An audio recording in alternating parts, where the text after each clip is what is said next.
Boa noite, amigas e amigos do canal História do Brasil como você nunca viu. Uma satisfação, um prazer, sempre as mesmas coisas que a gente fala, todo mundo já conhece o que a gente fala. Estamos aqui hoje com um novo amigo, historiador, doutorando em História pela Universidade Salgado de Oliveira em Niterói, o João Correia, João Batista Correia, paulista do interior, né, de Leme, perto de Pirassununga, né, João? É isso? Isso, Pirassununga mesmo. Perto de Pirassununga. E a gente vai falar sobre um tema rico, importante, muito desconhecido na historiografia sobre o Império e a família imperial, diria eu, né? Porque uma coisa é a historiografia sobre o Império, outra completamente diferente é a historiografia sobre a família imperial, que é uma historiografia ainda restrita. Estamos recebendo aqui o Vitor Gabriel, que está sempre conosco, abraço da Paraíba. Hoje que eu soube de onde que ele é, que ele sempre interpela, fala, e eu estou sabendo que ele é paraibano. Vitor Gabriel Mendonça da Costa. Então, pessoal, a gente vai falar... Então, a historiografia sobre a família imperial não é tão grande no Brasil, infelizmente, é uma lacuna, mas é uma lacuna que está aí sempre sendo preenchida renovadamente. E a gente vai falar, então, sobre um tema espinhoso, que é o tema dos escravizados, não é, no Brasil, que eram, como se dizia na linguagem jurídica oitocentista, estavam em usufruto da coroa imperial, não é, para a fazenda de Santa Cruz, não é, que é uma fazenda jesuítica, né, do século XVIII, né, enfim, herança, como a gente sabe, os jesuítas foram expulsos do Brasil pelo Marquês de Pombal, não é? Então, essa fazenda da ordem, né, jesuítica acaba indo parar, né, fazenda estatal, o João vai explicar isso muito bem, era uma espécie de um órgão público. Então, essa fazenda acaba indo parar para, evidentemente, o recreio, como se dizia, da família real, que chega em 1808. Está aqui o grande amigo, professor Leandro Garcia, que hoje é cedido, é da UFMG e é do Museu Imperial, em Petrópolis, que é um santa cruzense, se é que eu estou falando o gentílico correto. Então, pessoal, essa fazenda jesuítica vai ficar para a família real portuguesa no Brasil, que, como a gente sabe, se torna uma família imperial e brasileira a partir de 1822, que é um processo, né? O nosso processo de independência. O ano que vem, ele marca o início, digamos, desses vários bicentenários, que, por sua vez, a gente deve ser justo, já se dão com Dom João VI. Quer dizer, em 1815, o Brasil já deixou de ser colônia. Essa coisa que os livros didáticos ainda carregam, não é? Na tinta, né? Às vezes os que têm uma certa filiação de tradição marxista, é um erro muito grande, né? Em 1815, o Brasil já não era mais país colônia, já não era mais colonial, a sede do Império Ultramarino Lusitano inteiro era o Rio de Janeiro, né, na Europa, da África, da Ásia e da América, e, portanto, há um estatuto totalmente especial para o Rio e depois para a fazenda, a Imperial Fazenda de Santa Cruz, como ficará conhecida. Então, a gente traz aqui o João Batista Correia, o João, que é um especialista, que pesquisou já muito no Museu Imperial em Petrópolis, estava aqui comentando da nossa queridíssima Fátima Argon, que ele conheceu muito lá, né, pesquisando. Fátima chefiou esse arquivo do Museu Imperial em Petrópolis durante mais de 20 anos, conhece como ninguém aquilo tudo, e João pesquisou muito lá nos livros da mordomia mor da Casa Imperial, que era o órgão, né, administrativo funcional superior da Casa Imperial, que administrava todos os bens, né, palácios, capelas, igrejas, fazendas da família imperial. Então, a gente vai ouvir uma história legal, bonita, interessante, também triste, porque toda a história da escravidão é sempre triste, mas, nesse caso em particular, o João vai comentar conosco muitas histórias interessantes e, enfim, mesmo dentro do quadro da escravidão, o quadro péssimo, não é? Horrendo e bárbaro, mas casos justamente de alguma alegria, digamos assim, sobretudo porque envolve muita alforria, né? E envolve a música, as artes, né? Envolve a ciência, envolve o conhecimento, envolve a educação, que era a grande obra que Dom Pedro II e a sua filha, Dona Isabel, queriam, né, a grande obra com a qual eles queriam marcar tanto o reinado do pai quanto o reinado da filha. O reinado da filha, como a gente sabe, foi completamente abortado em 1889. Então, o Leandro já está comentando aqui está um santacruzense orgulhoso. Muito bem. Então, pessoal, a gente vai ouvir agora o João, ele vai apresentar, e aí vai entrar só imagens, né? E ele vai nos contar aqui a rica história da Imperial Fazenda de Santa Cruz e dos chamados, assim, inclusive, autodenominados escravos de Sua Majestade. Com você, meu caro. Trabalhadores do Brasil! Começa a ser derrubado o Muro de Berlim. A renúncia de Mikhail Gorbachev e o fim da União Soviética. Boa noite, pessoal, tudo bem? Bruno, é uma satisfação, uma honra estar aqui no canal para conversar um pouquinho com vocês sobre a minha pesquisa, que é a Imperial Fazenda de Santa Cruz. Venho pesquisando Santa Cruz desde 2014, né? Quando eu fiz meu mestrado, agora estou no doutorado, trabalhando já a questão da história demográfica. Meu primeiro trabalho foi sobre a escravidão e o processo de liberdade desses escravos, né? Como que esses escravos conquistaram a sua liberdade, como foi esse processo, né? Mas, antes de tudo, eu queria explicar um pouquinho para o pessoal o que é a Fazenda de Santa Cruz, o que era a Fazenda de Santa Cruz, né? A Fazenda de Santa Cruz, ela ficava localizada onde é hoje o bairro Santa Cruz, na zona oeste do Rio de Janeiro, próximo ali de Campo Grande. Ela era uma fazenda jesuítica, de propriedade da Companhia de Jesus, que após a expulsão dos inacianos, né, todo esse material que a Companhia de Jesus tinha, foi incorporado ao Império Português. Então, é interessante até dizer que, de todas as fazendas da Companhia de Jesus, a maioria delas foram retalhadas e vendidas. A única que permaneceu, assim, em certo ponto, intacta, foi a Fazenda de Santa Cruz, devido à sua grande extensão territorial. Ela era muito grande e não havia compradores para comprar a fazenda como um todo. Então, ela ficava localizada na região oeste do Rio de Janeiro, pegava ali região de Campo Grande, Itaguaí e até Resende. Então, ela era uma fazenda muito grande. E muitos já me questionaram, nossa, mas como que administrava uma fazenda dessa? A coroa portuguesa, depois a coroa brasileira, ela trabalhava com a questão de aforamento. Então, boa parte dessas terras, elas eram aforadas a terceiros. Então, facilitava, em certo ponto, a administração da fazenda e também a questão da corrupção, por assim se dizer, né? Então, é muito interessante a gente abordar sobre essa questão e falar um pouquinho sobre isso. Outra coisa importante também dizer que a Companhia de Jesus, ela possuía muitos escravos, e esses escravos passaram também a pertencer ao Império Português e depois ao Império Brasileiro. E esses escravos, nas documentações, eles passaram a se chamar, no período colonial, escravos do erário régio, e depois escravos da nação.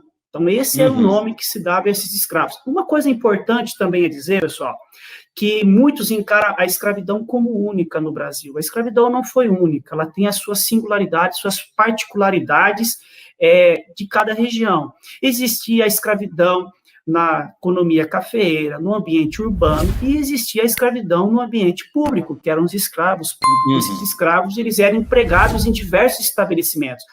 Vale apontar que não existia somente a Fazenda de Santa Cruz que possuía escravos, né, por dizer assim, públicos, né? Existia a Fazenda Piauí, que ficava no estado hoje do Piauí, a fábrica de pólvora São João e Ipanema, existia escravos empregados no arsenal de guerra, existia escravos empregados na Quinta da Boa Vista. Então, tipo assim... Nas obras, né, João? Nas obras do Ministério das Obras, que depois vai existir, né? Os escravos eram empregados nas obras, né?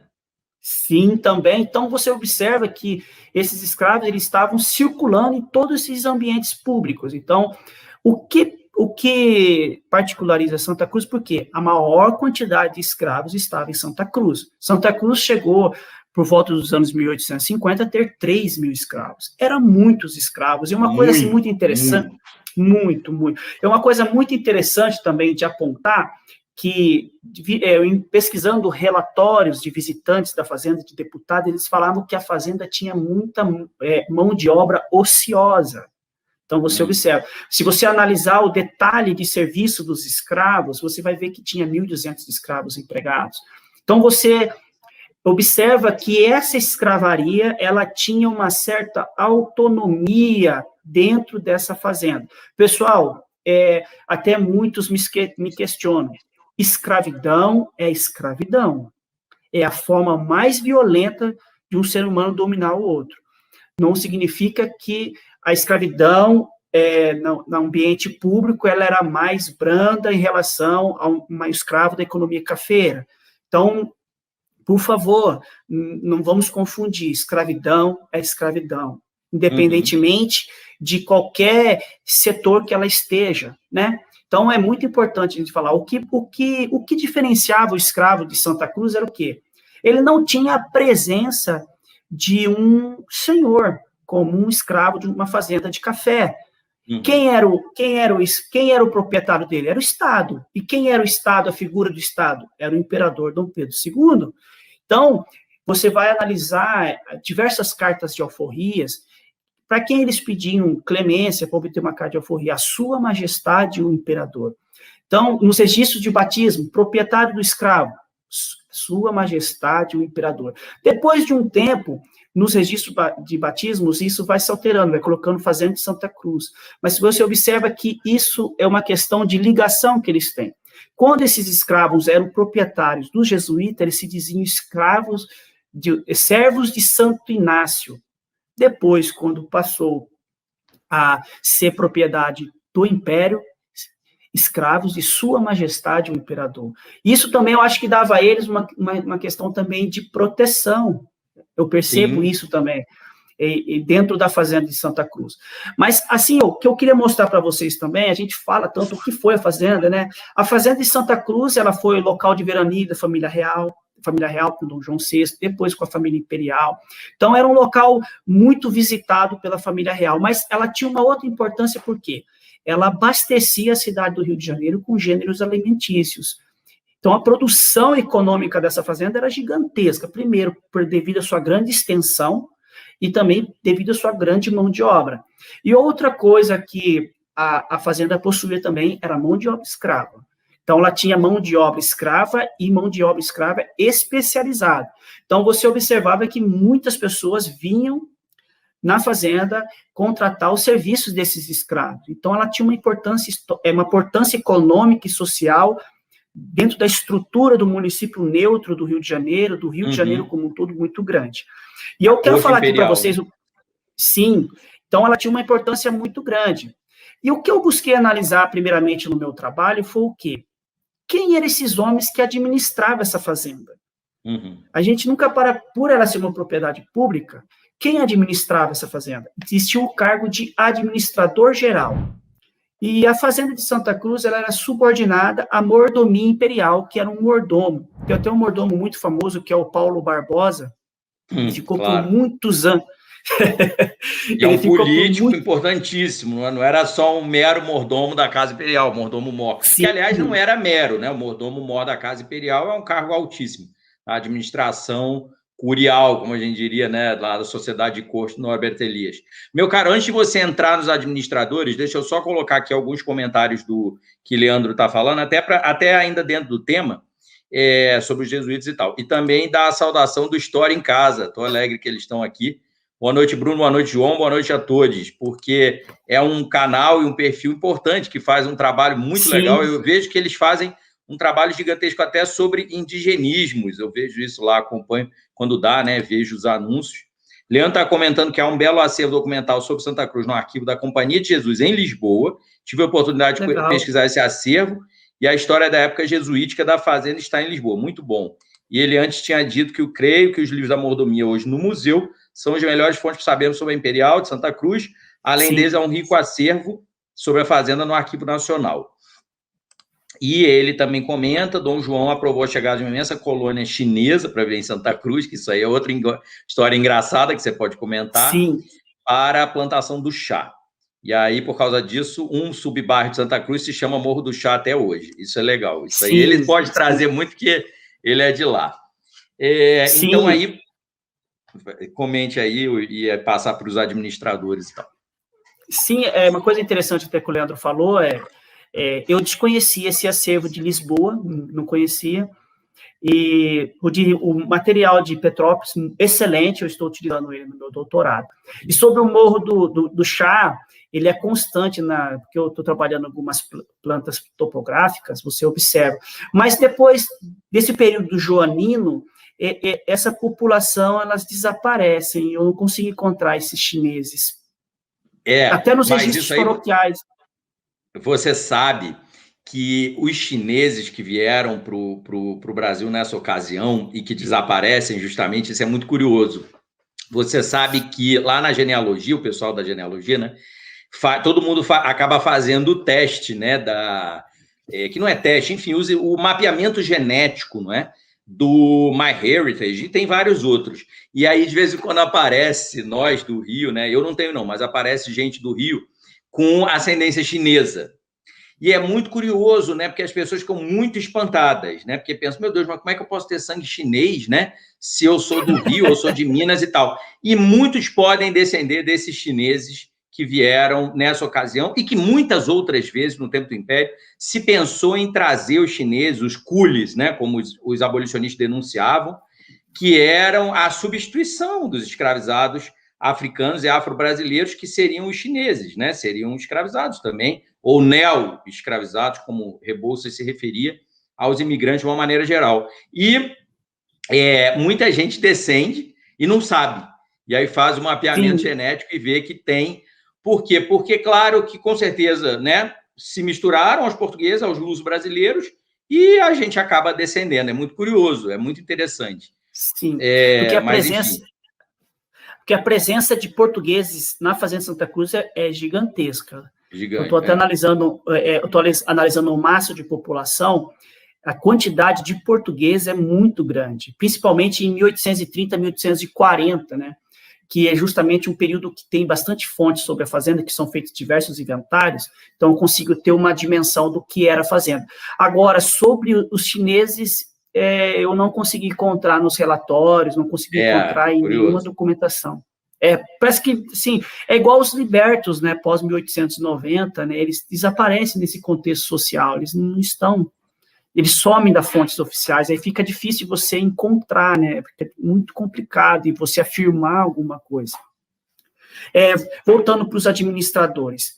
Então, eu busquei compreender, porque eu pensava assim comigo, né, não tem senhor de escravos. Então, quem dita a voga dentro dessa fazenda? Aí eu fui estudar a administração dessa fazenda. Quem eram esses homens? E eu observei o seguinte, que muitos desses administradores criaram fortunas, sendo administradores da fazenda de Santa Cruz. Tem um caso até famoso, que é do Inácio José Garcia, que eu analiso dois administradores muito importantes na fazenda, que foi o Inácio José Garcia, ele ficou 10 anos na administração da fazenda, e tem o José Saldanha da Gama, que ele fica 4 anos e ele restabelece toda a administração da fazenda. E esses homens fizeram verdadeiras fortunas. Então, você observava que esse cargo era de suma importância. E eles tinham um ordenado anual de 800 mil réis, só para você ter uma noção, um ordenado de 800 mil réis no Império possibilitava você ser senador do Império, né? Era um dos pré-requisitos, né? Então, você observava que esses homens, a maioria deles eram militares, eu não consegui dimensionar por que essa escolha por militares, mas eu percebo que a mordomia imperial, eles indicavam somente militares, coronéis, tenentes-coronéis, sargentos, para serem administrador da fazenda. Encontrei muitos médicos e também encontrei alguns gato-pingado que era indicação política, por exemplo, o Barão de Sorocaba, né? Ele foi administrador da fazenda de Santa Cruz, né? No reinado de Dom Pedro I ou já nas regências? No reinado de Dom Pedro I. Ele era o pai jurídico do filho de Dom Pedro I. Ele foi de 1824. É filho de... 1824 a 1829. ele foi administrador da fazenda, ficou um bom tempo, fez fortuna também. Então, tipo assim, o que eu observo, quando eu fiquei analisando a fazenda, eu falei assim, rapaz, essa fazenda aqui era cobiçada, porque todo mundo que entrava aqui pobre, sabe, ia rico, né? Eu acho que ou o salário era muito bom, desculpa o meu sarcasmo, sabe, Bruno? Porque você observa que muitos saíam riquíssimos da fazenda. Então, eu pude observar isso daí, que não era qualquer cargo dentro da estrutura. E esse cargo de administrador possibilitava muitas benesses dentro da estrutura da época. Então, era eles que controlavam toda a fazenda como um todo. E o Inácio José Garcia, ele é muito interessante. Tem um que comentou aqui, que é meu tataravô. Leandro está falando que o Inácio José Garcia é o tetravô dele, é o pai da atriz. Olha os meandros, olha os meandros. Então, o Inácio José Garcia, ele era um médico. Primeiramente, ele foi assumir a função para controlar uma epidemia que estava tendo na fazenda.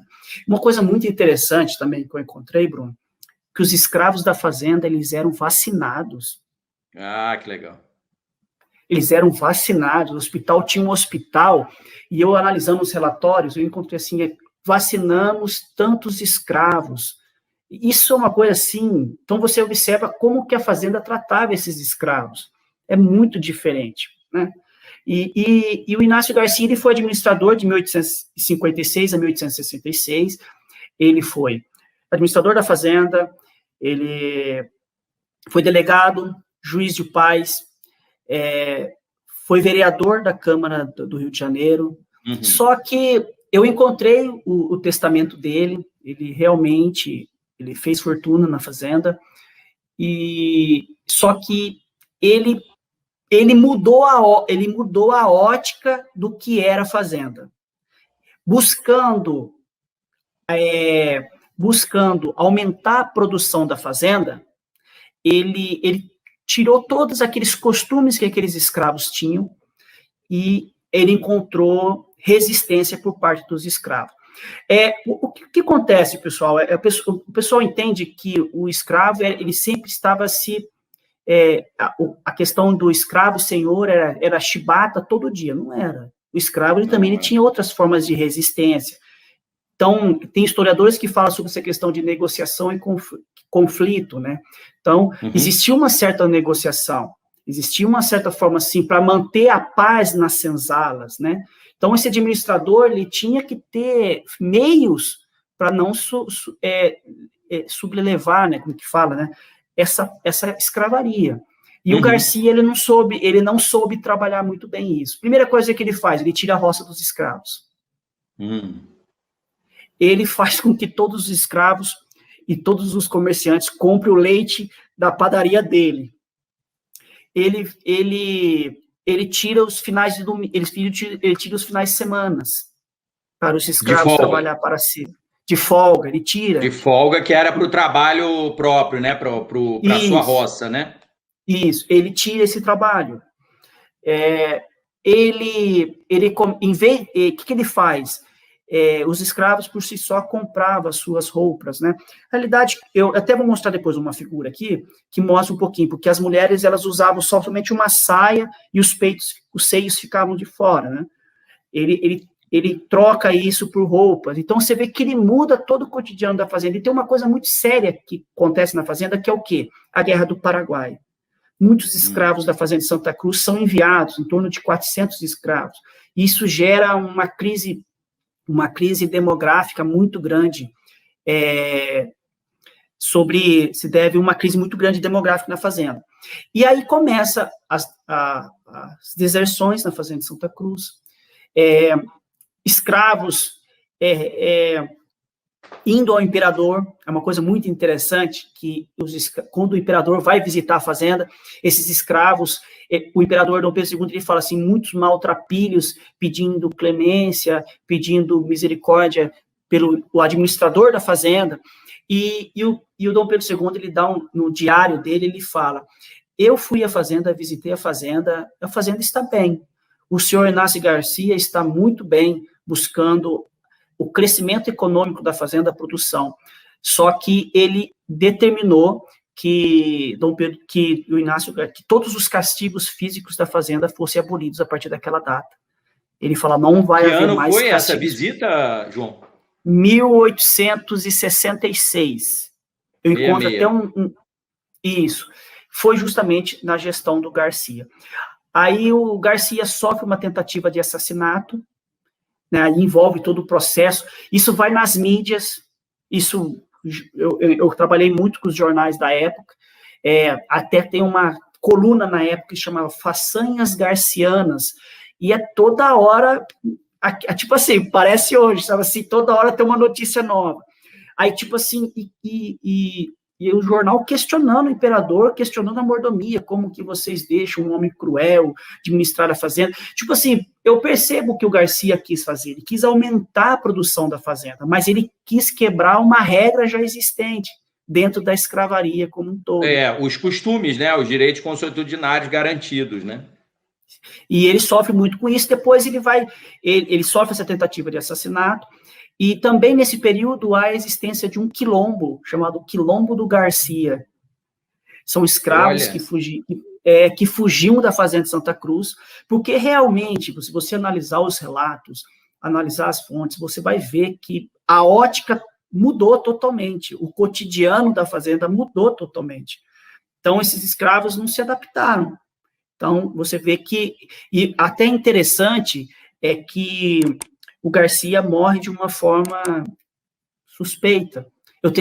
Eu acredito que ele foi assassinado, mas não encontro a forma que ele morreu, justamente por ele tentar contra, porque ele muda o cotidiano dos escravos, ele muda a rotina do comércio, porque esses escravos... Gente, para e pensa, você tem uma comunidade de 2.000 escravos, você tem uma comunidade de escravos que produz excedentes, que tem escravos pescadores, tinha escravos de Santa Cruz que saíam, iam até Baía de Sepetiba, pescavam, pegavam esses peixes e vendiam na comunidade. Então, tipo assim, o cara mudou toda a rotina do ambiente ali, e ele sofreu muito com isso. Mas aí eu analisei os inventários dele, analisei boa parte dessa documentação, e eu percebi que ele quebrou a questão do cotidiano e dos direitos, e ele sofreu muito com isso. Ele ficou até 1866, é até questionável, eu acredito que ele tinha muita influência na época, o Garcia tinha muita influência, por ele permanecer na administração da fazenda por tanto tempo, mesmo com tantos problemas que ele encontrou. Ele foi afastado do cargo de vereador, ele ficou afastado, ele foi punido. Eu até cheguei a dar uma analisada no Código Penal da época, ele foi punido por uma pena que eu não consegui entender na época, ele foi afastado do cargo, acho que por 2 meses, e depois retornou, né? Foi afastado tanto do cargo de vereador, quanto do cargo de administrador. Depois ele volta, fica um tempo e veio a falecer. E acontece, aí eu constatei o seguinte, que quem administrava essa fazenda, conduzia todo o cotidiano, eram os administradores. Então, esses homens tinham que ter um tato muito grande para conduzir essa escravaria, para manter essa condição social. Aí, depois, eu analisei o Saldanha da Gama, né, que foi um botânico, um engenheiro totalmente diferente, e ele restabelece toda essa estrutura. Ele volta os costumes, e ele é até elogiado, né? E é onde que eu consegui encontrar mais informações, que foi sobre os escravos músicos, que ele começa a me dar informações do que eram os escravos músicos da fazenda, qual era a função dos escravos músicos da fazenda. Acho que tem uns comentários aí do Leandro. Tem. O Leandro tá, porque ainda mais que está envolvendo o tetravô dele, ele está aqui no papel correto de defensor da memória, mas também com certeza está adorando aí tudo que você está contando. Na epidemia de febre amarela, no 19, isso. Inácio Garcia fez de tudo para vacinar toda a fazenda. Isso. A fundação do primeiro hospital da fazenda se deve a ele. Hoje é o Hospital Estadual Dom Pedro II, um dos maiores do Rio, cujo primeiro prédio era na lateral direita do antigo palácio. Atualmente, onde era o antigo prédio do Hospital da Fazenda, está o Fórum de Santa Cruz. A família sempre falou que Inácio foi assassinado por problemas políticos, olha aí. Sim, Eu acredito que foi justamente por causa disso, porque ele trouxe uma leva junto com ele que se revoltou contra ele, principalmente comerciantes e escravos, né, dessa localidade do Curato da Fazenda Santa Cruz, porque ele quebrou toda a ótica, né, tipo assim, ele mudou tudo do que era a fazenda. E uma coisa interessante que ele comentou é sobre o hospital, que o hospital, ele atendia tanto a fazenda de Santa Cruz como pessoas que passavam por aquela região. Ali tinha um fluxo constante de tropeiros, tinha um Com caminho, certeza, com certeza. tinha um caminho que vinha de Minas. Então, ali tinha uma constância muito grande. E esse hospital, ele era importantíssimo. Uma coisa interessante que eu analisei, que existiam médicos, né? O Garcia era um, e existiam enfermeiros escravos. Eu até encontrei 2 enfermeiros que foram estudar na escola de medicina. Eu estou até agora entrando em contato, para ver se eu acho os prontuários deles, que eles foram estudar na escola de medicina, e eu encontrei um desses relatórios. Dentro desse hospital tinha as parteiras que faziam, né, os partos das crianças, existiam amas de cego, que eram escravas que cuidavam de cegos, amas de leite, amas de menores. Uma coisa interessante, Bruno, que eu consegui detectar, analisando essa documentação, que a gente tem uma ideia do que era ser criança como escravo. Até os 8 anos, existia a ama dos menores. Esses escravos crianças ficavam com essas amas no hospital. Aí, quando eles chegavam aos 8 anos, eles eram separados na esquadra dos menores, que existia, era como uma fazenda dividia a divisão do trabalho. Existia a esquadra existiam diversas esquadras. Esquadras eram um grupo de escravos, de 35 a 45 escravos, e outra coisa, que muitas dessas esquadras eram lideradas por escravas mulheres, que eram feitoras. Tinham feitoras e é o único ofício que tem nas cartas de alforria que tem aponta uma mulher possuindo um ofício, que era o ofício de feitora. Então, você observa como era a divisão. Então, para a fazenda, 8 anos já poderia trabalhar. E onde eles eram empregados? Eles eram empregados nas hortas, em trabalhos mais pequenos. Então, você observa muito isso. E o hospital, ele é importantíssimo dentro da fazenda de Santa Cruz, né? É muito interessante esse questionamento do Leandro. O Alexandre está perguntando, João, Alexandre aí que esteve conosco aqui no canal, muito bom, pesquisador, historiador, excelente palestra, quem eram os escravos? Você já está dando muita informação. Há informações sobre as qualidades deles, você também já está fornecendo, mas você pode investir mais nisso. O Vitor Gabriel sim. Perguntando sobre você ainda vai falar bastante, né, sobre os estudos pagos pelo imperador aos escravizados, que na verdade havia escola, né, na fazenda, assim como havia na fazenda na Imperial Quinta da Boa Vista, né? E, portanto, enfim, é uma coisa que a gente conhece bem, mas você pode ainda explorar bem mais. E Leandro comenta, o Padre Zé Maurício criou uma banda na fazenda, cujo músico atuava também na Capela Imperial. Os escravizados músicos, como o João está comentando, já vem, né? Isso já é da tradição dos jesuítas, né? Mas que com a família real presente, né? E o que foi a música na corte joanina e depois na corte de Dom Pedro, que era músico, né? E na corte de Dom Pedro II e na futura, enfim, de Dona Isabel, isso foi muito importante. Então, você pode comentar aí também sobre os ofícios, né? Dos escravizados, Sim. né? Isso é um assunto que eu vou iniciar depois, que eu tenho até slides para mostrar aqui. A pergunta do Alexandre sobre as qualidades desses escravos. Eu observei que, quanto à qualidade de vida, uma coisa interessante, assim, qualidade de vida, desculpe, assim, minha expressão, eu encontrei escravos viver até 85 anos, por incrível que pareça. Equivalia a 150, né, porque escravizado não vivia... Sim, então eu observei isso. Esses escravos, muitos deles tinham ofício de pedreiro, carpinteiro, corrieiro, músico, tinha oleiro. Uma coisa interessante também é que a maioria desses escravos, os ofícios eram para escravos homens. Eu não encontrei ofícios para escravo mulher. Porque uma coisa interessante, que os únicos ofícios que eu encontrei mulher tendo ofício foi feitora, que é até uma coisa interessante, que eu até falo na minha dissertação, né, depois viro o livro, eu busco construir a trajetória de vida da Pulquéria Rosa, que foi uma feitora, e as musicistas. E que você legal. observa, você vai observando que com 8 anos, esses escravos já eram colocados para aprender ofício. E um dos ofícios mais procurados era um de músico. E até uma coisa interessante que eu encontrei, Claro, tinham assim, que estava escrito assim, ofício de aprendiz de música. Aí tem uma observação, mesmo não sabendo e não tendo aptidão, você via que o pai queria que o filho aprendesse música de qualquer forma. Sim. Porque era um escravo diferenciado. A prática musical é totalmente diferente.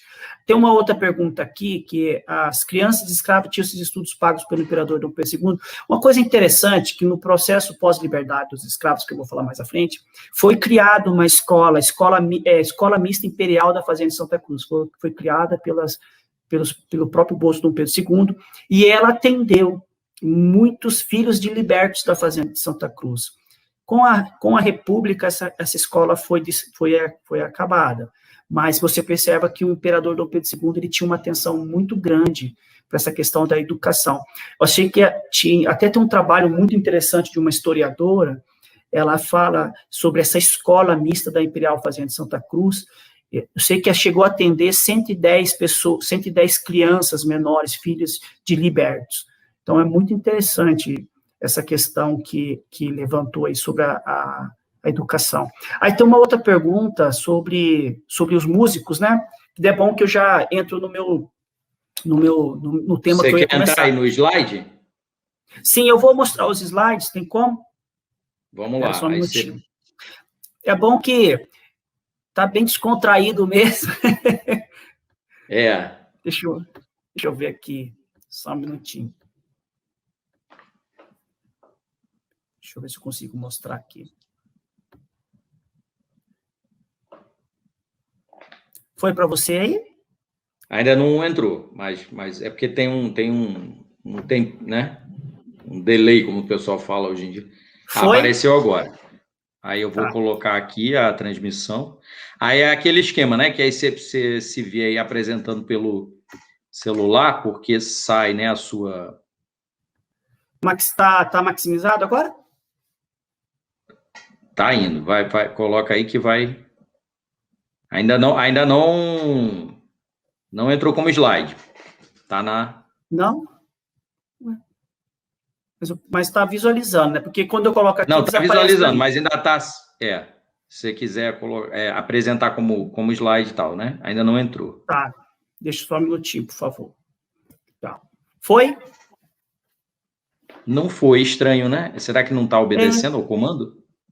Então, estranho.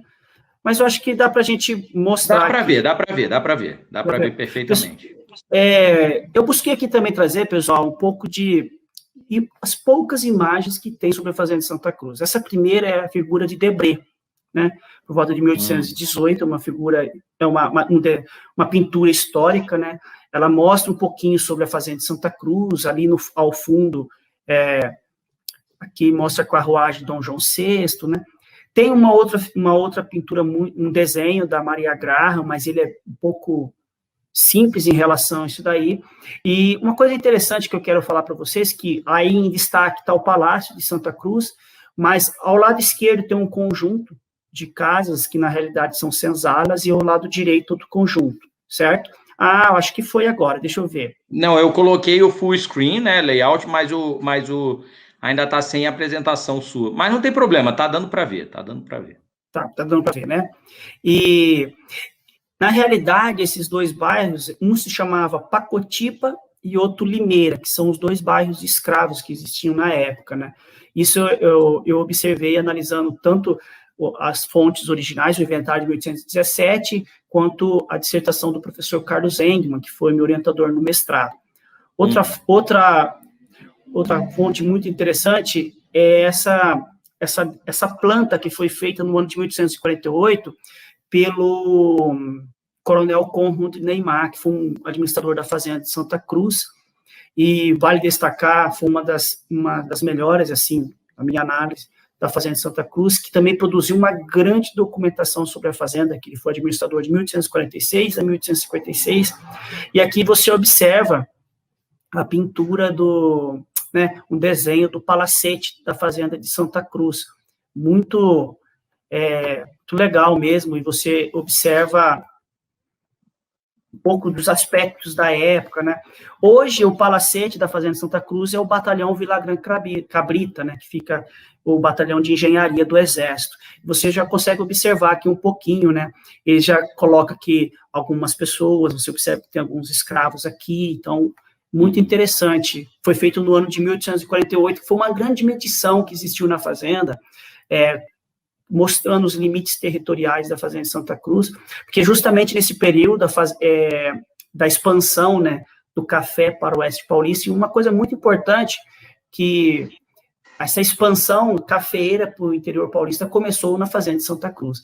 As feitorias da Fazenda de Santa Cruz, que era a feitoria de Santarém, Periperi, Bom Jardim, foram uma das maiores feitorias de produção de café do município do Rio de Janeiro, e começou em Santa Cruz, né?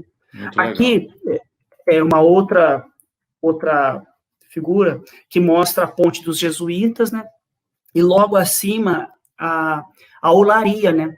Aqui se produzia tijolos, telhas, porcelanas, e aqui era onde ficava destacado os escravos oleiros, né? A João, renda clica fazenda... na imagem, que ainda está na imagem 2, tá? Ah, é? Aí vai para 3. Qual que tá do... Não, tá na 2, tá na 2. Isso, tá na 3 agora, isso, a 3 agora. Isso. Que essa aqui é a planta, a ponte dos jesuítas. Inclusive, a ponte dos jesuítas ainda está de pé, mas infelizmente é abandonada.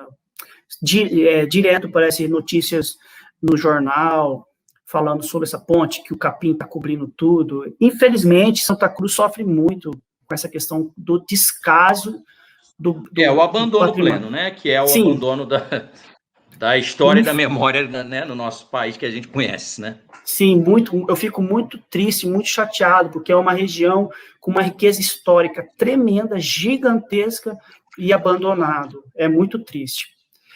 Aqui, pessoal, é uma outra planta do povoado, e eu consegui dimensionar depois, analisando outras fontes, o nome das ruas, né? Tinha a rua... Agora tinha, acho que é Princesa Isabel, tem vários nomes que depois eu elenquei, e aqui você consegue observar um pouquinho do que era o povoado da Fazenda de Santa Cruz. Isso aqui era somente o povoado, era a sede da fazenda. Porque acontece, as pessoas confundem muito. A Fazenda de Santa Cruz era uma coisa, a freguesia da Imperial Fazenda de Santa Cruz era outra coisa. A fazenda, ela era, além de fazenda, ela era a sede de uma freguesia. Então, elencava outros bairros, bairro do Canhanga, bairro do Sepitiba. Então, vale destacar isso, então, porque quando você vai analisar as documentações da época, você vê lá, freguesia de Santa Cruz, você está falando da freguesia. Quando a gente está falando da Fazenda de Santa Cruz, é a fazenda, que é essa planta aqui. Então, você consegue observar bem o que era a fazenda, né? Demonstra um pouquinho. Lógico que isso aqui teve uma evolução conforme o tempo, né? Devido os administradores foram fazendo reformas, modificando essa estrutura, ela foi sendo alterada. E aqui, pessoal, eu achei muito interessante trazer isso aqui, porque isso aqui foi até um achado, viu, Bruno? Que é um desenho que pena que eu não consigo mostrar em formato grande aqui. Não, então, tem alguém está dizendo aqui, o Paulo Roberto Abreu, clica no ícone no canto inferior direito para ver se a imagem fica full na tela. Aí, qual é o ícone aí que você pode... Vê se apareceu agora. Aí não tá, ele tá dentro do Power, né? Mas só se você fechar e abrir de novo e tentar... E a gente insere de novo, porque de fato fica bem mais rico, né? Se o pessoal puder assistir, puder ver, né? A imagem. Essa aqui Essa aqui é uma pintura desculpa, eu sempre confundo pintura com desenho, né? Desculpa, pessoal, eu não sou da área de arte, eu confundo. Isso aqui é um desenho, pelo que eu estou entendendo. Desenho, sim, sim. E foi um desenho de um viajante chamado Hildebrand, que passou por Santa Cruz. E é interessante que ele mostra um outro olhar da fazenda. Né? Nós temos o olhar de Debré, nós temos o olhar de Maria Graham, e esse aí é o olhar que ele mostra já a parte de trás do bairro da fazenda. Aqui você já consegue observar que são senzalas. Você já consegue observar aqui, ó, escravos, uma escrava com tabuleiro acima, entendeu? Então, João, você consegue... Perdão, rapidinho, o Rodrigo Felipe de Lima está falando para você apertar F5. Aperta aí para ver se pelo menos... Agora eu estou aqui, está aberto para mim, está aberto para vocês? Não, por enquanto não está. Que coisa estranha, né? Não está a apresentação. Que coisa, meu Deus. Para mim aqui eu posso remover, normal. Deixa eu remover e colocar de novo, só um minuto. Tá. Vamos lá de novo. Não, continua sem apresentação. Faz o seguinte, agora, vamos remover, você fecha aí. Aí agora. Você fechou? Não, deixa eu fechar. Fechei o arquivo. Pronto. Aí agora abre de novo, porque aí a gente tenta, porque de fato é estranho, né? Sempre consegue colocar o... Sim, vamos lá. Porque essa figura, esse desenho é muito, muito interessante mesmo. Tá. Ele desenhou uma escrava com uma criança, com uma... Como que chama? Quando você coloca... Esqueci o nome, me desculpe, gente. Não, tranquilo. Coloca vamos lá, para você inserir de novo, que é para ver se vai entrar agora, né? Porque... Tá. Sherry, aqui. Tá. Vamos lá, adicionar. Por enquanto, eu vou adicionar, mas eu já estou vendo que ele está em normal de power. Ele não está com a tela cheia, mas vamos... Espera aí, vou colocar aqui tela cheia. Vamos lá. Pronto. Colocou tela cheia aí? Vamos adicionar, não está aparecendo ainda, mas de repente ela vai ficar. Não está em tela cheia, está em normal. Aqui, ó. Acho que, infelizmente... Então não está ainda, é um defeito específico aí do... Mas tudo bem, vamos lá. E essa imagem é que você está falando... do viajante Hildebrand, e ele mostra muito claramente um pouco do que era esse bairro do Pacotiba, que ficava à esquerda do palácio. E aqui você consegue observar, ele fez um desenho de uma escrava, 2 escravos aqui. O que é interessante, até uma vez eu fui questionado quanto a isso, Bruno, como eram as senzalas na fazenda, né? O que eu observo é que há uma evolução nessa questão das moradias dos escravos. E o que eu observando morava de 1 a 2 famílias dentro de uma senzala. Na maioria das vezes, elas eram um formato assim de moradia mesmo, e mais à frente, por volta de 1850, com as reformas que foram tendo dentro da fazenda, começaram a ser construídas senzalas de alvenaria mesmo, de telhas. Os administradores, eles apontam isso no relatório. Uma coisa interessante também, analisando a questão da senzala, que quem tinha o direito à moradia era a mulher. Eu observei que o escravo homem, ele se casava e ia para a casa da mulher, da escrava mulher. Não era o homem curioso. Que tinha o direito. Porque acontece, eu analisando, pode tirar, Bruno, o desenho, pode tirar. Tá. Eu analisando as listas de presença dos escravos, eu já estou constituindo em torno de 645 famílias. Nossa. E eu observei que essa mudança de quando se tinha filho, quando se casava, era o homem que fazia. O meu orientador também no mestrado, quando ele fez o mestrado dele, que é o Carlos Engman, E ele aborda isso nos anos de 1817. Então, você observa que esse comportamento, ele permaneceu, ele continuou. Então, e uma coisa legal, que até um administrador da fazenda, ele fala assim, destruímos algumas senzalas e construímos novas, após as reclamações e reivindicações dos escravos. Eu falei assim, gente, que coisa interessante.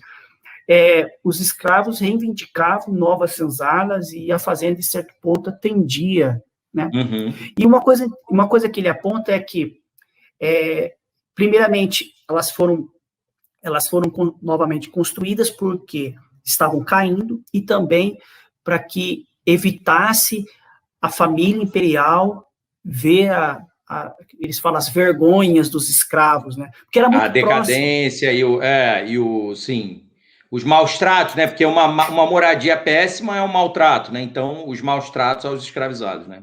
Com certeza. Sim. Eles deviam se engalanar todos, né? Quando a família ia, porque a família no década de 1860, 70, 80, não foi mais tanto como ia antes, não é isso? Sim.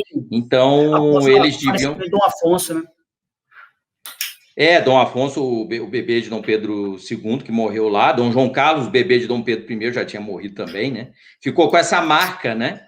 Mas Dona Isabel, aliás, vamos andando aí, depois você comenta. Dona Isabel, eu acho que ela foi algumas vezes, eu acho que ela gostou de Santa Cruz. Santa Cruz era meio quente e tudo, mas eu me lembro que Dona Isabel foi a Santa Cruz. Tem até, as pessoas me perguntam muito, porque falam, tem um palácio que virou uma escola. Sim.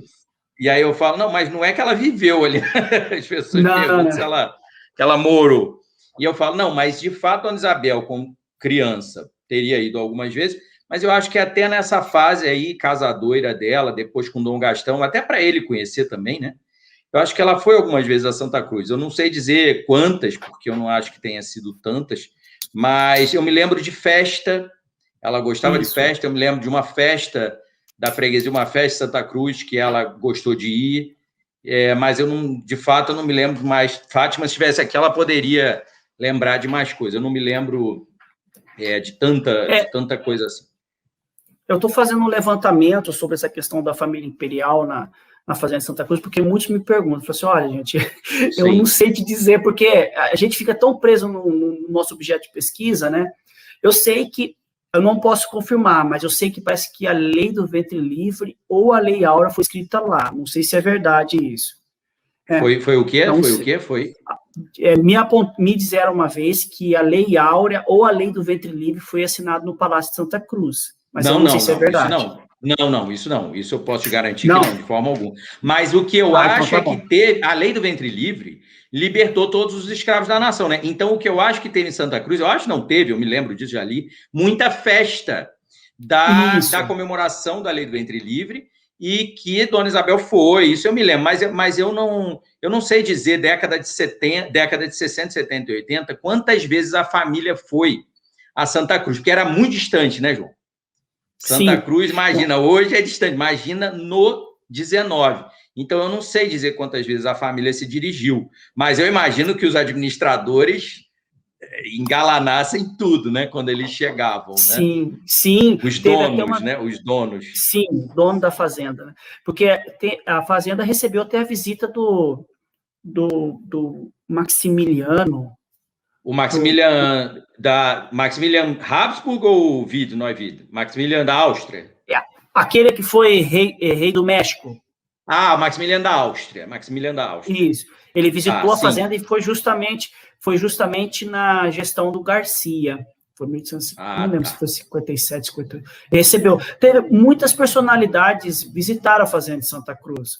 Agora, dizer assim com quem foi, eu não posso te dizer, porque eu não lembro. Isso dá um artigo, você deveria pensar um artigo aí. Sim, eu poderia pensar. Interessante, obrigado. Visitantes ilustres, né, na Fazenda Santa Cruz. Sim. Alguém aqui perguntou do desenho, alguma coisa. Perguntou de que ano era aquele último desenho, o desenho do o número 3 ou o número 4 que você mostrou, mas aí eu não sei se a data sim, é o do Hildebrand, de 1844.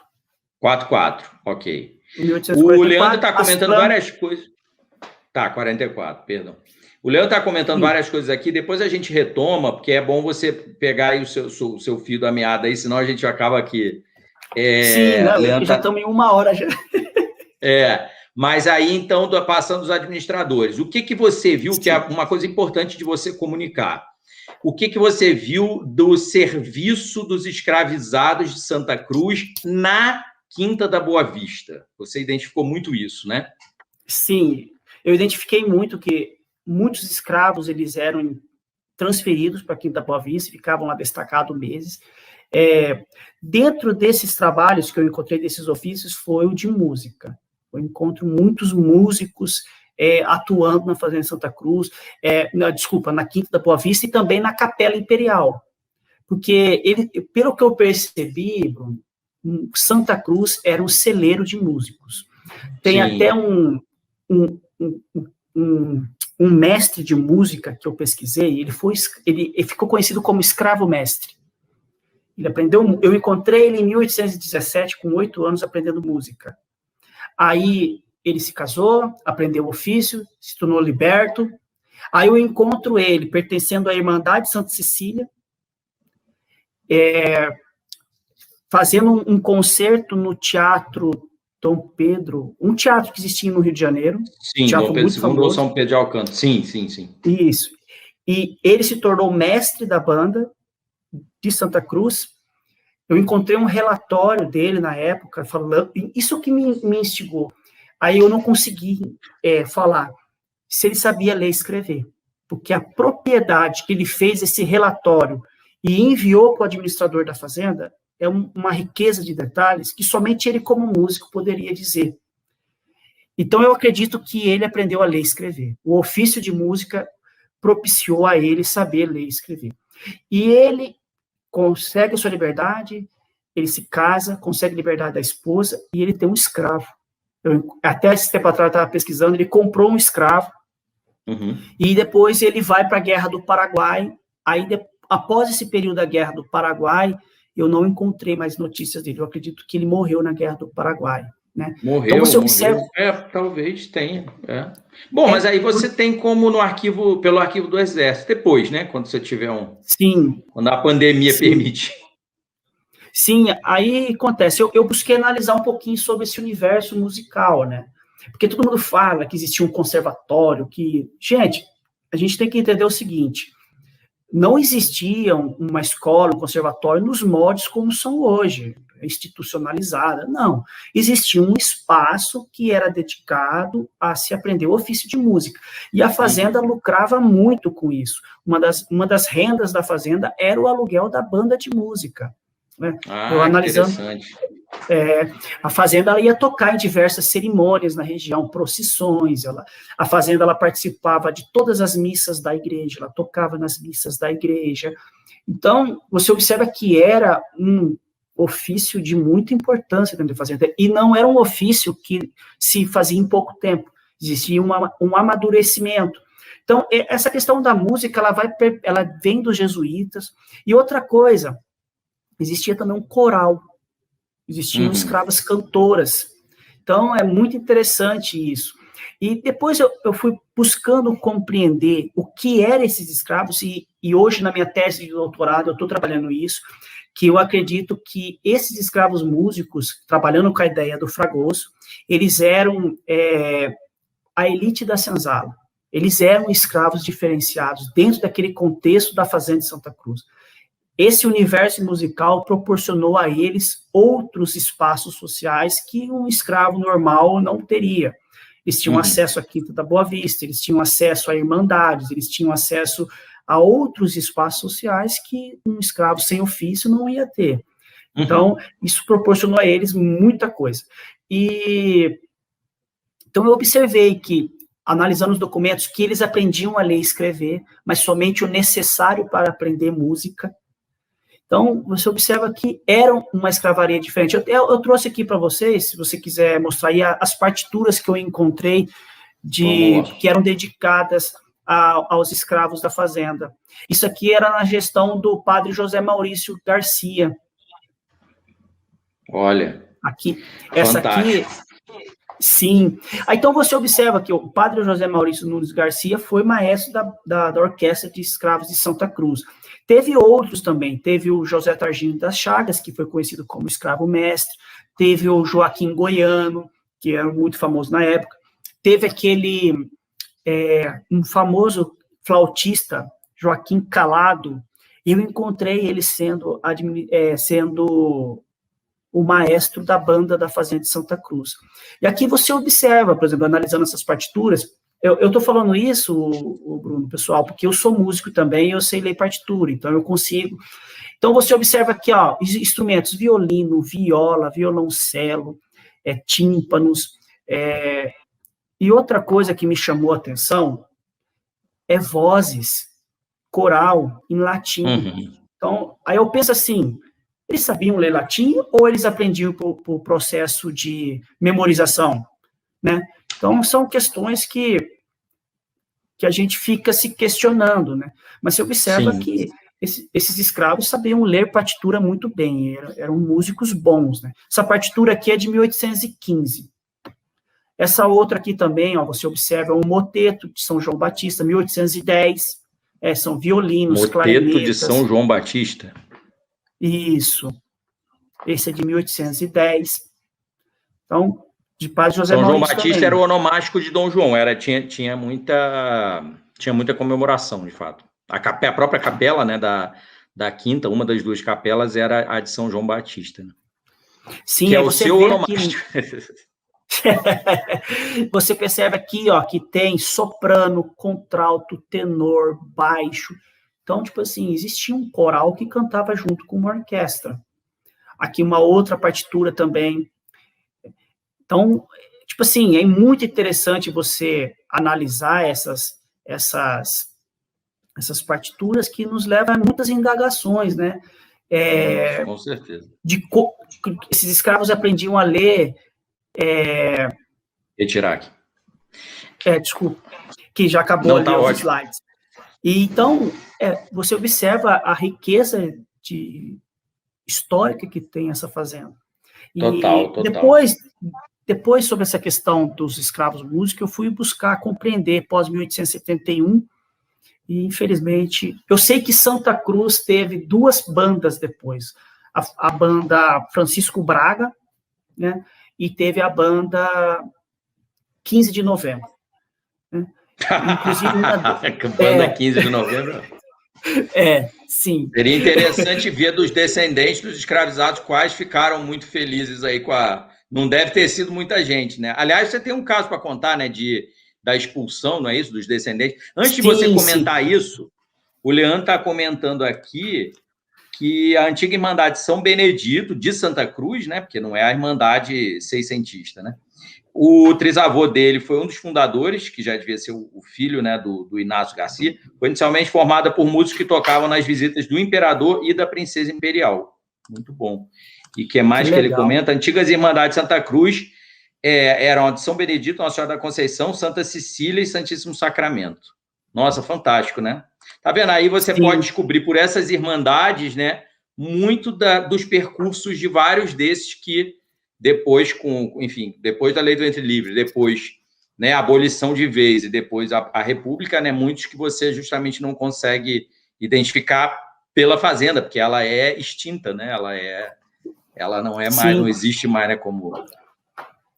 Ela vai existir, a fazenda após a monarquia, ela vai ser chamada Fazenda Nacional de Santa Cruz. Nacional, Isso, Fazenda Mas Nacional depois, de Santa logo, Cruz. eles vão destruir isso tudo, né? Eles vão... Sim, vão leiloar todos os bens Exatamente. Tudo. Eles vão leiloar, vão demolir toda essa parte da área próxima ao palácio, que é justamente o que eu analisei. O Leandro comentou isso, viu, Leandro? Eu pesquiso, eu sou um rato de arquivo, né? Eu fico procurando tudo quanto é lugar. Eu nunca encontrei nada dessas irmandades. Se eu achasse, para mim seria uma preciosidade. Eu não encontro. Todo mundo fala dessas irmandades, mas infelizmente... Mas ele vai te ajudar, meu caro. Ele hoje está no museu, professor Leandro Garcia, como a gente já falou aqui, ele está no Museu Imperial, lá, a serviço aí dessa história toda, não conta essa história que é absolutamente desconhecida para a maioria, até para os próprios historiadores, né? e o Leandro, ele é muito empenhado, então ele vai te ajudar aí na sua pesquisa, com certeza, com a história das Irmandades em Santa Cruz. Eu agradeço. Por ele ser de lá, ser descendente do Ignácio José Garcia, aí que você está falando. Ele vai ajudar. Sim. Entrou aqui o Wander, que é maestro, que é nosso conselheiro do Instituto. Então, olha, eu queria justamente que você desse uma pinçada, né? Porque não dá para falar muito, de como foi o destino, então, desses escravizados com a Lei Áurea definitiva, né? A segunda e definitiva Lei Áurea, que é a lei de 13 de maio de 88, e depois a República, né? Que vai transformar, vai depredar tudo, vai acabar com o que tinha. E aí, o que você sabe aí? Você falou, né? A expulsão, né, dos libertos, né? Como é que é isso? Os escravos de Santa Cruz, eles foram libertos pela Lei do Ventre Livre, né, de 1871. A lei, ela declarava livre as pessoas que nascessem as crianças que nascessem a partir daquela data, e incluía os escravos da nação. Foi uma liberdade condicional, foi após 4 anos, então os escravos de Santa Cruz se tornaram libertos a partir de 1875. O que eu constatei desse período de 1871 a 1891, eu busquei justamente analisar isso. E o que eu percebo é o seguinte, é que há uma luta constante entre libertos e administração. Os libertos tentam, de todas as formas, permanecer na fazenda. Eles fazem um requerimento ao imperador Dom Pedro II para que eles pudessem permanecer nas senzalas, é concedido. E é uma interessante o que é legal também é que muda totalmente a ótica. Esses escravos eles eram vistos como trabalhadores, honestos, aí, após serem libertos, vadios, vivem na prostituição. Então, você vê que muda totalmente, porque após 1880, essa região do Curato da Fazenda Santa Cruz se valoriza, principalmente pela expansão urbana, a vinda da ferrovia em 1876, a instalação do matadouro em 1881, então começa a ter diversos olhares sobre a Fazenda de Santa Cruz. Então, esses libertos, eles se tornam, em certo ponto, oprimidos pela essa estrutura da época. E aí eu fui pesquisar qual foi a atuação deles. Infelizmente, nos registros eu não consegui encontrar. O que eu consegui encontrar foi conflito. Conflito teve. Repressão policial para conter algum tipo de revolta, assassinatos. Então, você observa... E outra coisa que eu encontrei foi um anúncio de jornal, tipo assim, o liberto de Santa Cruz produz o seu capim, mas ele não pode vender o seu capim porque ele não tem mais a roça. A roça não é mais dele, porque ele não é mais escravo. Então, você observa, assim, que é um conflito gigante entre eles. E outra coisa que eu observei também foi a vinda de imigrantes ocupando o espaço que antigamente era ocupado por esses libertos. Então, eles vão passando por todo esse processo de retaliações. Até 1891, eu consegui dimensionar em torno de 600 libertos que ainda permaneciam na fazenda. Até que há um decreto que determina a expulsão de todos os libertos da fazenda de Santa Cruz e a destruição de todas as senzalas. Todas as senzalas são destruídas, são divididas em lotes, são vendidas. E os libertos são expulsos. A partir daquele momento, eu não encontrei mais nenhuma informação. Se diz na memória local que muitos se tornaram foreiros, eu fui pesquisar, não consegui encontrar. Outros receberam terras, fui pesquisar também, não encontrei dados. Tipo assim, você observa que a partir de 1871, essa população de libertos, que eram escravos, que tinham um apego muito grande com essa terra, que gerações e gerações se passaram, eles foram colocados totalmente à margem da sociedade. Eu consegui encontrar somente 4 libertos que conseguiram alcançar nesse período o direito ao voto. Eu encontrei 4 libertos. Eles foram votantes de paróquia. Mas, tipo assim, foi como tirar, tipo assim, água de pedra, né, que diz o pessoal. Leite de pedra. Mas leite de pedra. Sim. Então, você não identificou década de 1880, que é a que importa mesmo, né, do abolicionismo. Você não identificou uma preocupação da Casa Imperial, da mordomia, ou, enfim, da Casa Imperial? Sim, O que eu percebi que a Casa Imperial concedeu alguns pedidos, que foi a permanência nas senzalas, eles morarem na senzala, a criação por Dom Pedro II da escola mista da Imperial Fazenda de Santa Cruz, para dar educação aos libertos, aos filhos dos libertos. E também, tem uma outra coisa que eu constatei, que foi a Fazenda concedeu um tipo de serviço, tipo a manutenção, limpeza, fazer a limpeza do curado, mas foram empregados 40, 50 libertos só. Então, a gente está falando aí de pouquíssimas. Não tinha, alguns foram empregados dentro da Fazenda, né, em alguns outros serviços, mas a grande maioria em si ficou à mercê, o que eu consegui identificar. Entendi. Não, excelente. E distribuição de terra você não identificou nada? Porque não, interessante. Porque o que a gente sabe das pequenas reformas agrárias, né, do Império, da definitiva que nunca veio, evidentemente, eram por testamento, né? E aí a gente conhece aquela história da Condessa do Rio Novo, que é tétrica, né? De que 1/3 do terço que ela pôde designar, né? Ela, de fato, lega para os escravizados e aí coloca a Irmandade da Conceição, não é? Como administradora do legado para garantir que os escravizados iam, né, enfim, ser instruídos, etc., iam ter os seus lotes, e aí a gente vê na República Velha essa Irmandade, na verdade, pegar as terras todas de volta e os coronéis locais, incluindo o próprio irmão e o sobrinho da Condessa, a pegarem as terras todas de volta e a expulsarem os negros, tanto que há a formação, né, de quilombo, ou pelo menos de uma pequena comunidade, e é exatamente por isso, né? Porque por testamento se garantia, mas aí vinha depois o pós, né? Porque o problema dos indígenas e dos escravizados, né? Quando não sabiam ler e escrever, então era facílimo, não é? Roubar, né, as propriedades deles, né? E nesse caso, então, é curioso isso, né? Quer dizer, muito provavelmente haveria algum plano para Santa Cruz aí, né? Nessa Sim. transição de reinado que não veio, né? Que não aconteceu nada, muito provavelmente. O que eu acho interessante, assim, que eu percebi, Bruno, é que após 1889, há uma ideia, assim, dentro da Fazenda como um todo, né? De se apagar esse período monárquico. E eu observo que claro.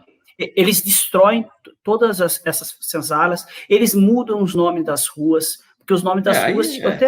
Isso o Brasil inteiro, né? Brasil inteiro. Sim. E uma coisa assim, que tinha a rua... Eles mudam o nome das ruas, colocam Rua 15 de Novembro. E o que eu percebo que os libertos, eles lembravam a monarquia. Claro. Então, dá a entender, assim, que eles tinham que ser tirados daquela região. Uhum. Então, essa é uma visão que eu tive analisando, né? Porque não houve nenhuma política, não houve nenhum estudo para atender essa população como um todo. Foram libertos, mas eles perderam todas as regalias que eles tinham. Né? Uma coisa interessante também que eu falo para você, que tinham escravos na fazenda que eram escravos alugados a si. Sabe o que era um escravo alugado a si? Ele era uma escrava que tinha condição de pagar o seu aluguel à fazenda e ela se dedicar a um outro serviço que ela quisesse. E eu analisei uma escrava que ela ficou trabalhando dessa forma muitos e muitos anos, depois ela pede uma carta de alforria concedida. Aí eu fui analisar quem pediu a carta de alforria para ela. O homem que ela trabalhava. Ah, sim. Então você... Entendeu? Então, é muito interessante isso. Então, você observa que eu fiquei me questionando, esse liberto, quando esse escravo, quando ele se tornou liberto, ele perdeu, tipo assim, entre aspas, pessoal, por favor, ele perdeu muitas coisas que ele tinha como na escravidão. E agora está totalmente à mercê desse sistema político-econômico da época. Então, é basicamente isso que muito eu busquei curioso, compreender. Né?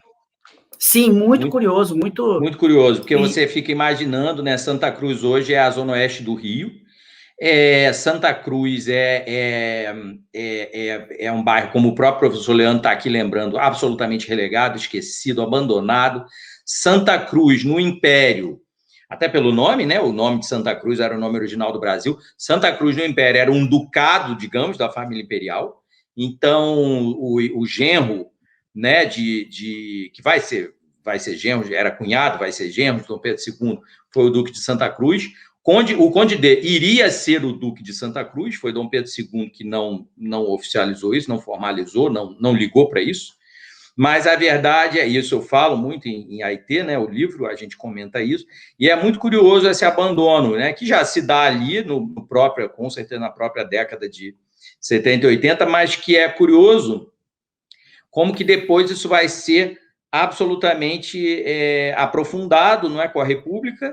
E aí a gente pensa hoje no como esse lugar é abandonado, como é violento, como as milícias, né, dominam a Zona Oeste, o Rio todo, né, mas a Zona Oeste principalmente. E aí você pensa nos descendentes, né, dos escravizados que compõem aí uma massa de gente que mora na Zona Oeste do Rio de Janeiro e que depois, claro, vai ter outros êxodos, né, vai para outros lugares, mas aí você pensa nos negros, né, na população negra carioca descendente desses escravizados. Como que tem muitos percursos biográficos que a gente não tem como reconstruir, infelizmente, mas como você diz, né, como a gente falou desde o início, riquíssima história para pesquisadores, né, porque alguns, com certeza, devem ter como reconstruir. Leandro lembrou aqui uma coisa interessantíssima, o Barão da Taquara foi administrador, não é isso? Foi administrador no fim o Barão da Taquara, você se lembra disso, João? Não. Deixa eu ver minha relação aqui, que eu vi tanta gente. Não, porque o Barão da Taquara, ele é muito curioso, ele é um titular exatamente que tem as terras da Taquara, né, na Zona Oeste, no Jacarepaguá, elas são, até hoje elas têm enfiteus, né, elas têm laudêmio, e por causa disso, muita gente da região não entende absolutamente por que isso ainda existe, mas o que é curioso é que a baronesa da Taquara foi a última titular do Império a morrer, ela só morreu em 1960. Então, ela era uma velhinha, ela era uma velhinha, centenária, quase de 100 anos, e ela manteve muita coisa ainda, quer dizer, essa fazenda da Taquara, inclusive, ela foi mantida pelo bisneto do casal, ele morreu há alguns anos, né, eu acho, enfim, não tenho contato, mas coisa de pouco tempo ele morreu e era considerado, né, chamado de barão lá pelo pessoal da Zona Oeste, alguns que conheciam, e eles conseguiram manter essa fazenda. Isso é que foi impressionante. Não do tamanho que ela era, né? Que provavelmente era quase a Taquara inteira. Mas o que é curioso é que eles guardaram muito essa memória. E parece que eles alegam, isso eu não sei, eu não sou pesquisador da área, claro, mas que eles também construíram escola na fazenda deles, né? E aí Leandro comentou alguma coisa aqui que eu já me perdi. Qual o nome dele? Eles são Fonseca Teles de Menezes Pinto e tal, tem esses nomes assim, mas o prenome do Barão da Taquara eu não me lembro. O Leandro está comentando aqui, eu vou só, enquanto você vê aí, o arquivo da matriz Nossa Senhora da Conceição de Santa Cruz é riquíssimo, vale muito pesquisar os livros de tombo da paróquia. Já li todos eles, tem informações em nenhum outro arquivo público, olha, muito interessante para você. A antiga banda de música Francisco Braga tocou na minha primeira Eucaristia, esse é o Leandro, em missa campal, na matriz Nossa Senhora da Conceição, no centro do bairro. E aí, essa questão do Ducado de Santa Cruz, assim, que eu estava comentando. Marco Túlio também entrou, boa noite, temática muito interessante. E quem está conosco aqui é o professor Paulo Cruz, que você deve conhecer, é uma grande liderança aí do movimento negro em São Paulo, que não é, enfim, é um outro estilo, né? É um estilo, como eu comento com ele, né? Esse neo-isabelismo nosso, neo-abolicionismo, né? E neo-isabelismo que a gente guarda, e, de fato, é uma temática na qual ele é muito inquirido. Perguntam muito ao Paulo, né, sobre a relação da família imperial brasileira com a escravidão nas suas próprias propriedades, né?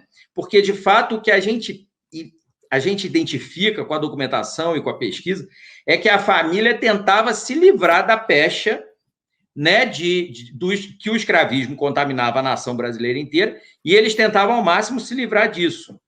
E ao modo deles, né, sempre alforriando e sempre tentando garantir educação quando isso era possível. Dona Isabel mesmo, quando casa, em 64, ela pede a Dom Pedro que liberte 10 escravizados que estavam, como se dizia, a serviço da casa da princesa imperial. Casa aí é entendido como a administração, né? E ela pede, ela lista. Eu me lembro de Dona Isabel, até no banimento, e aí eu achei curioso você falar que as escravizadas não tinham ofício, porque eu me lembro que ela fala das lavadeiras do Paço Isabel. Sim. E aí é muito curioso, ela lembra que o Major Lassans tem que pagar, e aí ela cita o nome de todas as lavadeiras, dizendo, o senhor não pode esquecer de pagar as senhoras. Aí ela cita lá o nome das senhoras lavadeiras, e ela fica muito nervosa, preocupada, porque com certeza era um pagamento que ela mesma fazia, né? E que, bom, ele fazia, ele era o mordomo do casal herdeiro. Mas eu acho que, em alguns casos, Dona Isabel sabia bem dessas... Enfim, devia conhecer, né, muito bem, né, essas lavadeiras, essas empregadas da família, que está aí, né, a procedência delas podia ser Santa Cruz, né, podia ser... É muito curioso, é muito interessante, né, tentar fazer esses percursos aí, né?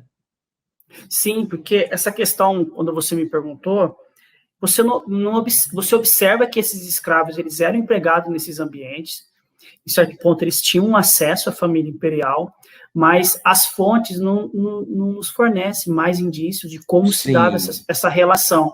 Até quando o Dom Pedro II, essa questão que eu citei, do fim dos castigos físicos que ele determinou ao administrador da fazenda, ele fala que ele foi abordado por um conjunto de 4, 5 escravas, que ele estava andando num caminho lá em Santa Cruz, e ele foi abordado.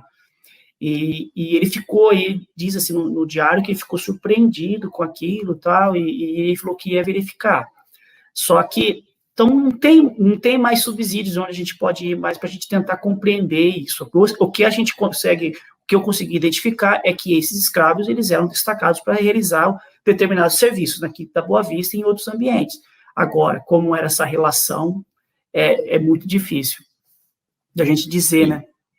Sim, com certeza. Complexo, né? É um tema muito rico, sim, mas, infelizmente, a documentação não é super abundante. Mas é muito curioso, né? Eu acho que ainda há muita coisa, né? Muita coisa, né, João, para pesquisar, sim, e muita coisa para descobrir, né?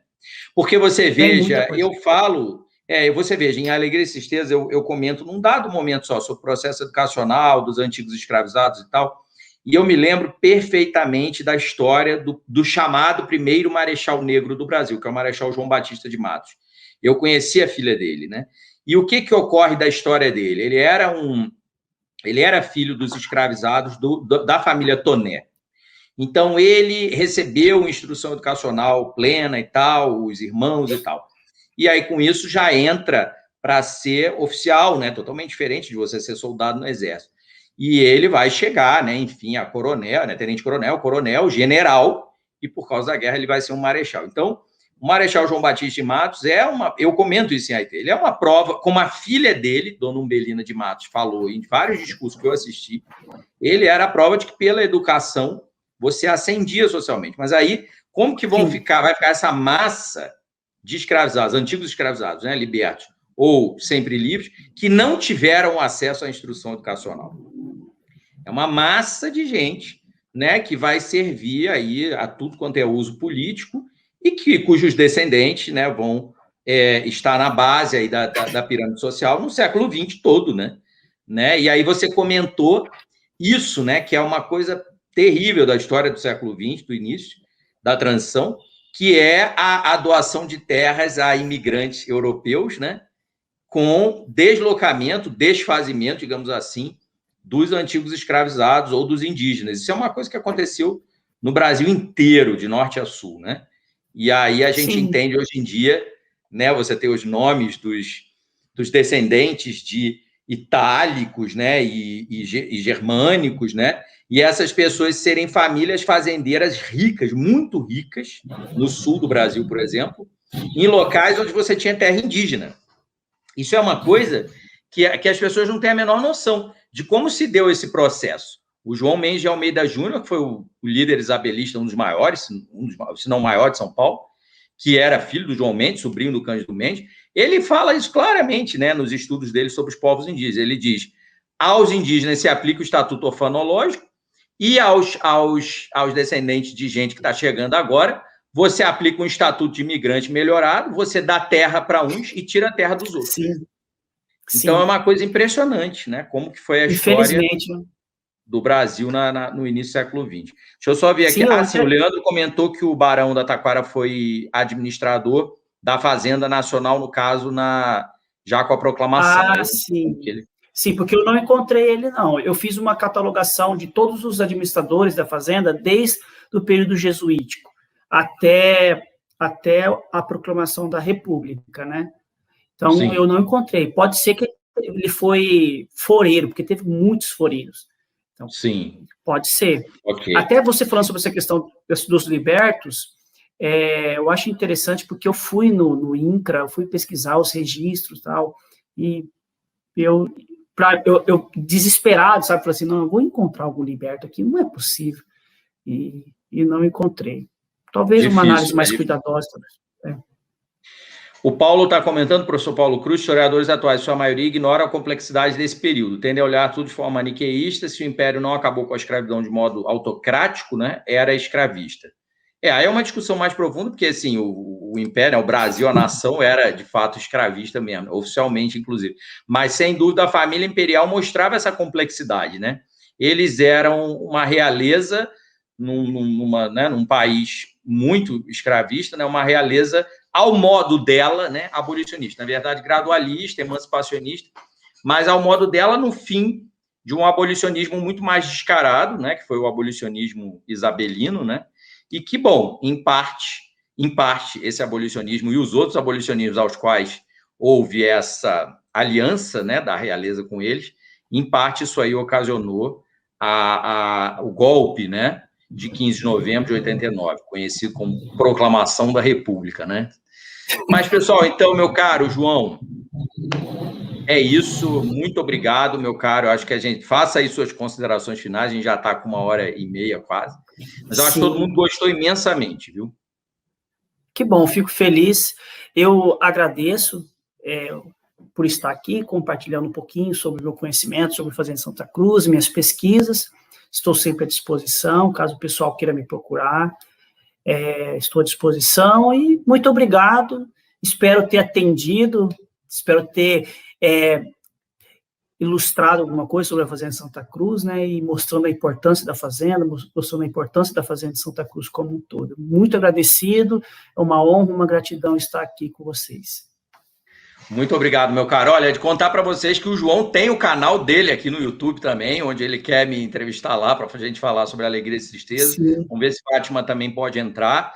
E é o canal dele como historiador aqui no YouTube. Também tem perfil do Facebook, do Instagram, igual hoje em dia todos nós temos que ter isso.